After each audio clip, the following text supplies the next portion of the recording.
Question number 124 and 131. We are clubbing it. Jayaprakash Narayan Yadav. अध्यक्ष महोदय, Yes.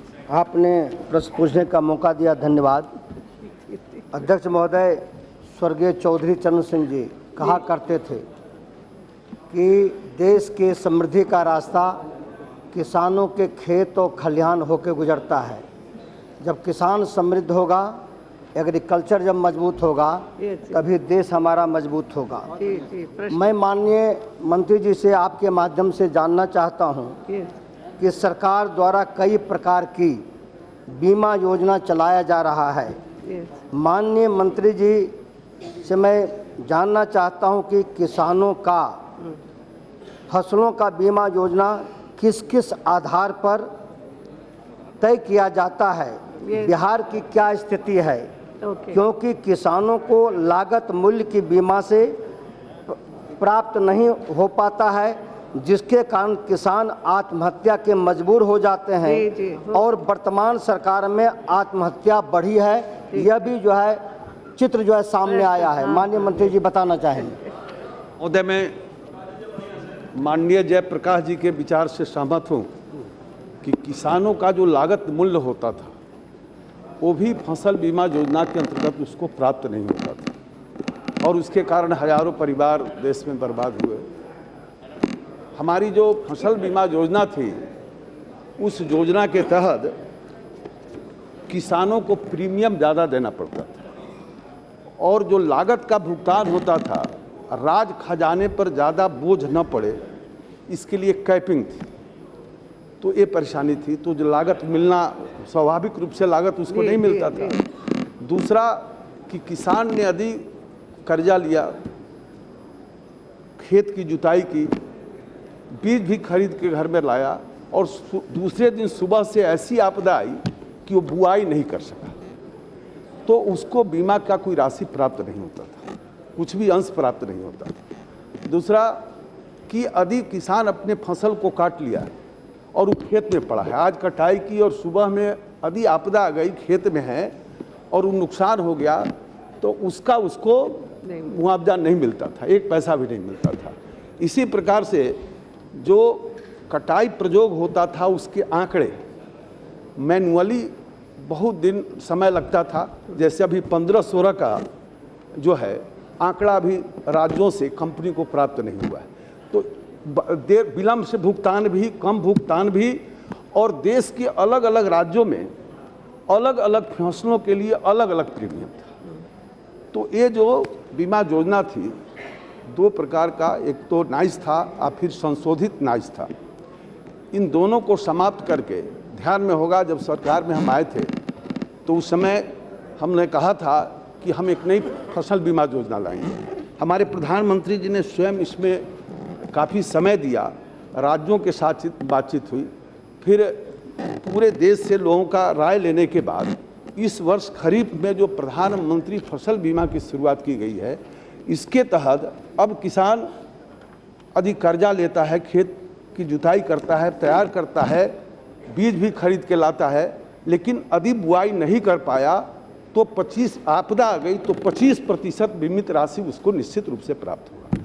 दूसरा, पूरे देश में सभी फसलों के लिए सभी जिलों में प्रीमियम की राशि खरीफ के लिए 2%, रबी के लिए 1.5% और वाणिज्यिक फसलों के लिए 5% किया गया है। और सभी जिलों के लिए यदि प्रीमियम का रेट ज़्यादा होता है, चाहे जितना भी ज़्यादा हो, उसकी भरपाई राज खजाने से की जाएगी, लेकिन किसानों को अब बहुत कम प्रीमियम देना पड़ेगा। और जो कैपिंग था, उस कैपिंग को हटा दिया गया। अब इसका लाभ ये होगा कि जो भी उसका लागत होगा उसकी भरपाई इस योजना के तहत हो जाएगी। दूसरा, फसल कटाई के बाद यदि खेत में फसल कटने के बाद ज़मीन पर आ गया, उसके बाद आपदा आई, तो उसको बीमा योजना का लाभ नहीं मिलता था। अब नई फसल बीमा योजना में 14 दिन तक भी यदि खेत में पड़ा है और आपदा आ गई तो पूरे मुआवजा बीमा का हकदार वो किसान होगा। फिर जो कटाई प्रयोग, फसल कटाई प्रयोग होता था, वो फसल कटाई प्रयोग जो होता था उसमें जो लेखपाल होते थे तो आंकड़ों का भी हेराफेरी करते थे और मैनुअली करते थे, और फिर लोग उनसे संपर्क करे तो वो आंकड़ा भेजे, तो इसमें काफ़ी समय लगता था।